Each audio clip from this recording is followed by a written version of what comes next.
la entrevista, más o menos conocer qué es lo que hace Industriol, qué es, y en cuanto a su fuerza internacional, los acuerdos marcos globales, más que nada. Así que bueno, primeramente, ¿qué vendría a ser Industriol? Bueno,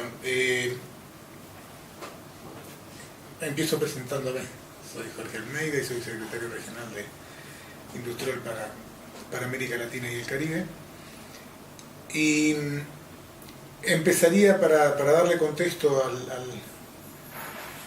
al contenido después, empezaría comentando que Industriol es producto de la fusión de tres ex federaciones sindicales internacionales: la ISEM, por un lado, que era la Internacional de la Química, la Energía y la Minería; la FITBC, que era la federación que nucleaba a los trabajadores de las industrias textiles, el vestido, el cuero y el calzado; y la FITIM, entidad que nucleaba a los trabajadores del sector metalúrgico, mecánico, minero, aeroespacial, siderúrgico, etc. La suma de estas tres grandes federaciones internacionales nucleadas en una nueva, que se llamó Industriol Global Union, nos da una representación de 55 millones de trabajadores a nivel mundial. A nivel regional apenas llegamos a una décima parte de ese total mundial, aproximadamente, nucleados en casi 90 organizaciones en toda nuestra región. Y nuestros fines y objetivos son, obviamente, defender los derechos de los trabajadores. Están enmarcados dentro de nuestro propio estatuto. Cumplir y hacer cumplir las normas de la Organización Internacional del Trabajo. Y nuestra acción se basa en un plan estratégico que tiene 5 puntos. El primero de ellos, que es el punto para nosotros neurálgico, porque sin fuerza sindical no hay posibilidad de incidencia, ni de cambios, ni de negociación, porque lo más importante que tienen las organizaciones es la unidad de sus trabajadores, lo cual suma, pero cuando la unidad se transforma también en organización, eso ya multiplica, o sea, hace mucho mayor la acción sindical. En consecuencia, uno de los primeros puntos para nosotros es el fortalecimiento sindical, basado en la transparencia, la representatividad sindical, el nivel de sindicalización y de representación de los sindicatos, la democracia interna, la cobertura de distintos niveles dentro de la organización y de la estructura de los trabajadores, tales así como los jóvenes, como las mujeres, como los trabajadores migrantes. Y fundamentalmente también cubrir a aquellos que están debilitados y sin cobertura, los trabajadores precarios, que muchos de ellos están dentro de la informalidad, trabajadores no declarados en otros casos, por los cuales los sindicatos pueden hacer muchas cosas, y está en nuestras metas justamente nuclear a toda esa gama de trabajadoras y trabajadores que existen a nivel mundial y a nivel de nuestra región, y que están desamparados. Entonces, el punto número 1 es el fortalecimiento sindical, basado en esas premisas. El punto número 2 es defender los derechos de los trabajadores. Esto es la construcción por parte de Industriol, a través de los 55 millones de afiliados, de un paraguas que nos proteja a unos con otros, para que sepamos que una injusticia contra uno es una injusticia contra todos, para que seamos capaces de construir una acción solidaria en cualquier parte del mundo y una reacción solidaria en cualquier parte del mundo en contra de aquellos que pretendan violar los derechos de los trabajadores. Ese es el segundo punto, derechos de los trabajadores. Y el tercer punto es la lucha contra las empresas multinacionales, la lucha contra el capital global, se dice en otras palabras. Y en esto nuestra organización tiene mucho que ver y mucho que decir, porque muchas de las empresas industriales son de origen multinacional. ¿Cómo encaramos el trabajo y la lucha para tratar de enfrentar, de poner enfrente un poder, para que se entienda bien, porque muchas veces cuando uno dice enfrentar el capital global, algunos piensan que es agarrar un martillo y romper al capital global, o pretender luchar para que desaparezca el capital global, y no es así. En realidad nosotros lo que queremos es enfrentar el capital global en términos reales, poner frente al capital global una fuerza capaz de equilibrar las relaciones obrero-patronales, capaz de encontrar soluciones a los conflictos y a los problemas que obviamente surgen siempre en el mundo del trabajo. Y para eso tenemos algunos elementos para nosotros muy importantes, como son lo que tú mencionabas, el Acuerdo Marco Global, por ejemplo. Una herramienta que nuclea a todos los trabajadores de una misma empresa multinacional en función de unas normas y regulaciones globales, mundiales, que las empresas multinacionales se comprometen a cumplir en todas sus plantas, cualquiera sea el lugar en donde estén ellas instaladas. Y la otra cuestión es que estas normas también se trasladan a los proveedores. Es decir,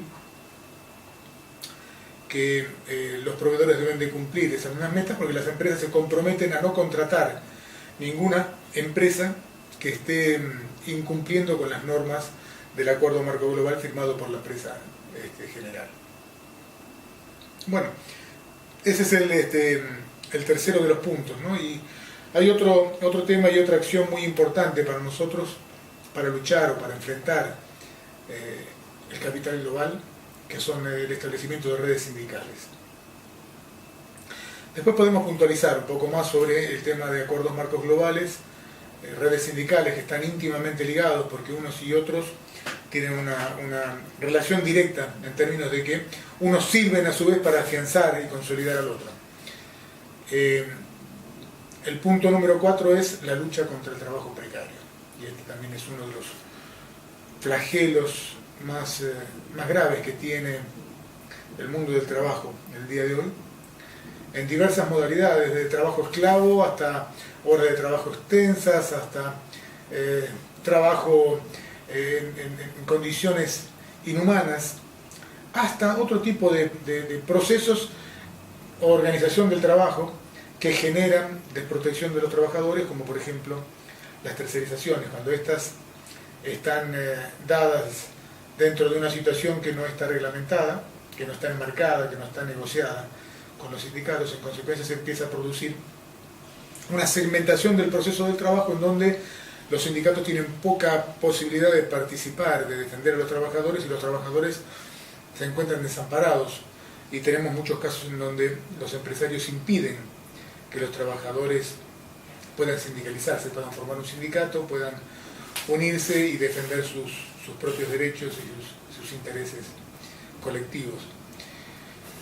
Así es que estamos con el tema del trabajo precario en una situación en donde estamos reflexionando cómo repensar, cómo rehacer nuestra acción sindical, porque bueno, si bien es cierto de que se trabaja y los sindicatos tratan de luchar para que cada vez existan más trabajadores declarados, para que no existan trabajadores informales, para que, en fin, el trabajo se humanice. Sin embargo, cada vez más se produce un proceso de incremento del trabajo precario, con lo cual se evidencia la ineficacia o, si se quiere, la ineficiencia.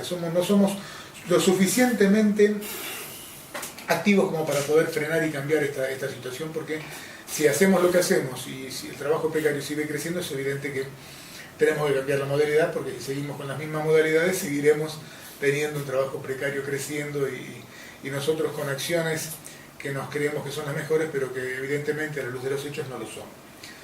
Así es que, bueno, nosotros estamos discutiendo ahora algunas premisas para nuestro próximo congreso que se va a realizar en octubre en Brasil. Tenemos un congreso mundial en donde se van a elegir nuevas autoridades en industrial y donde vamos a decidir todos, con esto me refiero a todas las organizaciones afiliadas a industrial en el mundo, vamos a decidir un nuevo plan de acción. Yo expliqué 4 de las 5 metas.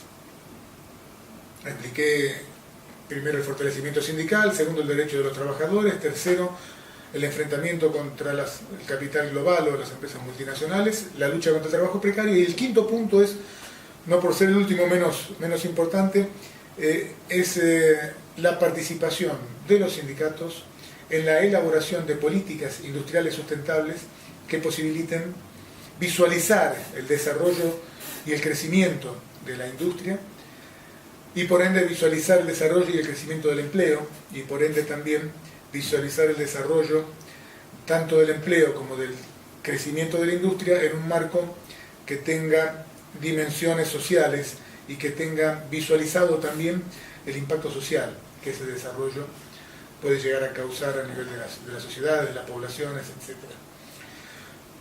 Sobre estos 5 puntos nosotros tenemos focalizada nuestra acción, nuestro trabajo fundamental. Y ahora, como comentaba recién, en octubre próximo, en nuestro Congreso Mundial, vamos a discutir un nuevo ideario de nuestra acción, una nueva guía para nuestras actividades y nuestras acciones a nivel mundial y a nivel local. O sea, nosotros buscamos siempre tratar de pensar a nivel global y actuar a nivel local. O sea, nuestra premisa es pensar a nivel global, con un pensamiento solidario globalmente, para actuar luego en nuestro ámbito de representación, en nuestro ejido de acción. Entonces, esa es nuestra premisa. Respecto de los acuerdos marcos globales, estos son un instrumento de mucho futuro, son un instrumento que van a posibilitar poder estandarizar el derecho laboral a nivel mundial, que han posibilitado en primera instancia la realización de poder crear en muchos lugares donde no había locales sindicales, lugares sindicales, sindicalización de los trabajadores en una organización. Y esto significa el poder avanzar en el proceso también de monitoreo de esos acuerdos marcos globales. Los acuerdos marcos globales tienen una particularidad, ¿no? Que se discuten con las empresas en las casas matrices, pero se aplican en cada uno de los lugares en donde esa empresa tiene instaladas plantas productivas. En consecuencia, nosotros vemos en los acuerdos marcos globales un elemento que nos puede dar fortaleza en la medida en que podamos ir dándole mayor cantidad de contenidos. Estos han sido como sucede normalmente, ¿no? Nosotros decimos que tenemos que fortalecernos nosotros para ayudar a los demás, pero también decimos que aprendemos de la historia. Yo recuerdo que el primer convenio colectivo de la Ford era casi como si fuera un panfleto que estaba escrito, eran 12 artículos y ahí estaban contenidos los derechos básicos que en ese incipiente convenio colectivo de trabajo se enunciaban. Nuestros acuerdos marcos globales son un poco eso también, ¿no? Tienen contenidos incipientes, si uno los lee, no es ni más ni menos en muchos casos que la declaración tripartita, no es ni más ni menos que de pronto las consideraciones de la OIT, para las directrices de la OIT para las empresas multinacionales. Entonces, uno puede pensar, bueno, pero esto no avanza en nada de lo que ya de alguna manera se tiene. Sin embargo, es un instrumento de valor porque esto da la posibilidad a las organizaciones en los lugares en donde se incumple con los acuerdos firmados de poder actuar llevando la queja a la casa matriz. Y esto nos da la posibilidad a su vez también de trabajar articuladamente en redes sindicales con los dirigentes en cada una de las plantas que esa empresa multinacional posee, lo cual le da un viso de fuerza muy importante para poder negociar con las empresas, aún en lugares más distantes. El otro tema que es importante, que señalaba antes, es que estos acuerdos marcos se aplican también en empresas proveedoras. Tuvimos un caso en Costa Rica en donde una comercializadora, una concesionaria de automotores de la Daimler-Benz en ese momento, había despedido a los trabajadores, dirigentes que habían sido electos como representantes de los trabajadores de esa empresa. Ellos recurrieron a nosotros hablamos de inmediato con el Consejo Mundial de la Daimler, de la Daimler-Benz en Alemania. Ellos se reunieron y yo diría, invitaron a la empresa a retomar a esos trabajadores si no le quitaban la concesión. Y la empresa tuvo que retomar a esos trabajadores despedidos. Este es un caso de muchos, en los cuales los acuerdos marcos globales han dado la posibilidad de que los trabajadores puedan tener una herramienta más para la defensa de sus intereses. Y una herramienta poderosa, porque en la medida en que vayamos dándole cada vez más contenidos, vamos a tener posibilidades de poder, si se pudiera y se quisiera, podríamos hasta unificar la jornada de trabajo a nivel mundial dentro de una empresa. No estoy hablando de salarios, porque los salarios dependen de muchas particularidades, ¿no? Los balances a su vez de la balanza de cambio, que tiene mucho que ver en eso, pero sí podemos hablar de muchas condiciones. Podríamos pensar, nosotros alguna vez hicimos este ejercicio, tomamos convenios colectivos de trabajo dentro de una misma empresa de distintas plantas, en distintos países, y nos dimos cuenta que había particularidades muy claras en términos de que se tenían los mismos beneficios. Yo creo que en un convenio de 60, 70 artículos, por ahí de pronto había 20, 25 artículos que eran concomitantes, que eran iguales. Entonces pensando eso, podemos pensar entonces que ya podríamos tener un acuerdo global con esos 25 artículos, porque están en todos los convenios colectivos de trabajo. Entonces eso da la posibilidad de pensar y de articular estrategias a futuro, desde los sindicatos, desde los trabajadores, pensando en 4, 5, 6 puntos en cada negociación que se pueden incluir en los acuerdos marcos globales y que sean puntos comunes para todos, en distintas materias, en distintos eventos. Por ejemplo, como decía, jornada de trabajo. Podríamos pensar también en beneficios personales, beneficios adicionales, en donde los trabajadores puedan tener, no sé, la misma cantidad de días de vacaciones, el mismo régimen de vacaciones, el mismo régimen de calificación profesional. En fin, se podrían ir articulando una serie de beneficios que sean colectivos y que sean a su vez globales, regionales. En consecuencia, yo particularmente creo firmemente en los acuerdos marcos globales. No creo cuando se habla de pronto de las dádivas que dan las empresas, muchas veces se habla de responsabilidad social. Y yo creo que la responsabilidad social es empresarial, es sindical, es individual de cada trabajador. Todos tenemos una responsabilidad social. Desde el lugar en que estemos, todos tenemos una responsabilidad social, desde ayudar al que lo necesita. Pero hay otras cuestiones que son más allá, y el elemento fundamental para nosotros que dé la posibilidad a una empresa multinacional de poder ayudar a los trabajadores, de ayudar a la comunidad, pasa a través de esta herramienta importante que son los acuerdos marcos globales. Así es que bueno, esto es lo que en principio podría decirte. Podríamos hablar mucho más. Yo te comentaba que nosotros firmamos en el año